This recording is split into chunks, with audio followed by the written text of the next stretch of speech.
Power of magistrate to furnish written instructions etcetera. अगर मजिस्ट्रेट ने सेक्शन 158 के अंडर कोई लोकल इन्वेस्टिगेशन का ऑर्डर दिया है तो वो उस व्यक्ति को लिखित इंस्ट्रक्शन दे सकता है, जैसे कि इन्वेस्टिगेशन कैसे करनी है, क्या क्या देखना है एक्सेट्रा। मजिस्ट्रेट ये भी डिसाइड करेगा कि इन्वेस्टिगेशन का खर्चा कौन भरेगा, पूरा या कुछ हिस्सा। जो रिपोर्ट इन्वेस्टिगेशन के बाद मिलेगी वो कोर्ट में एविडेंस के रूप में पढ़ी जा सकती है। और अगर मजिस्ट्रेट ने एक्सपर्ट को बुलाया और उसे सवाल जवाब किए तो उसका खर्चा किस तरफ से भरा जाएगा ये भी मजिस्ट्रेट डिसाइड करेगा। Let's read this section for better understanding. Section 159 power of magistrate to furnish written instructions etcetera. Clause 1. Where the magistrate directs a local investigation by any order under section 158, the magistrate may a. furnish such person with such written instructions as may deem necessary for his guidance. B. Declare by whom the whole or any part of the necessary expenses of the local investigation shall be paid. मतलब जब magistrate किसी व्यक्ति को local investigation करने के लिए appoint करता है जैसे 158 में, तो मजिस्ट्रेट उस व्यक्ति को जरूरी लिखित इंस्ट्रक्शंस दे सकता है ताकि वो इन्वेस्टिगेशन सही तरीके से कर सके। साथ ही मजिस्ट्रेट ये भी डिसाइड करता है कि इन्वेस्टिगेशन का खर्चा कौन बियर करेगा, पूरा खर्चा या कुछ हिस्सा। After that, the report of such person may be read as evidence in the case. मतलब जो रिपोर्ट इन्वेस्टिगेटर बनाता है उसे केस में एविडेंस के रूप में पढ़ा जा सकता है। इसका मतलब ये रिपोर्ट कोर्ट के सामने प्रूव करने में मदद करेगी। After that, clause 3, where the magistrate summons and examines an expert under section 158, the magistrate may direct by whom the cost of such summoning and examination shall be paid.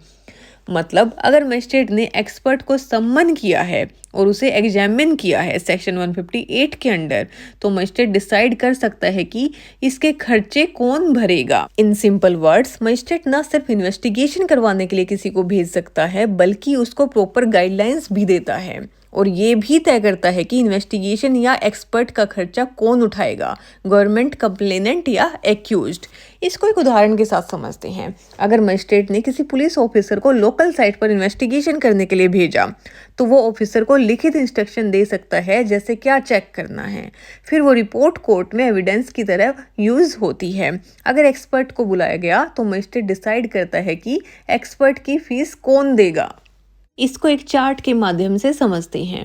Magistrates power to furnish instructions section 159 clause 1। When the magistrate directs a local investigation under section 158, they may provide written instructions to the person conducting the investigation as deemed necessary for the proper guidance, and B. specify who will bear the cost of the local investigation or its part.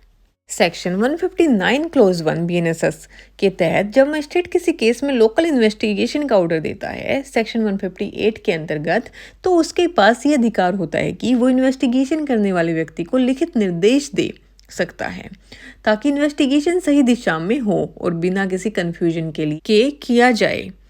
साथ ही magistrate ये भी तय कर सकता है कि investigation का खर्चा कौन उठाएगा, जैसे कंप्लेनेंट, डिफेंडेंट या दोनों मिलके। इसका उद्देश्य ये है कि इन्वेस्टिगेशन प्रोफेशनल तरीके से हो और पैसे को लेकर बाद में कोई झगड़ा ना हो। After that 2. Report evidence section 159 clause 2. The report created by the person conducting the local investigation can be used as evidence in the case.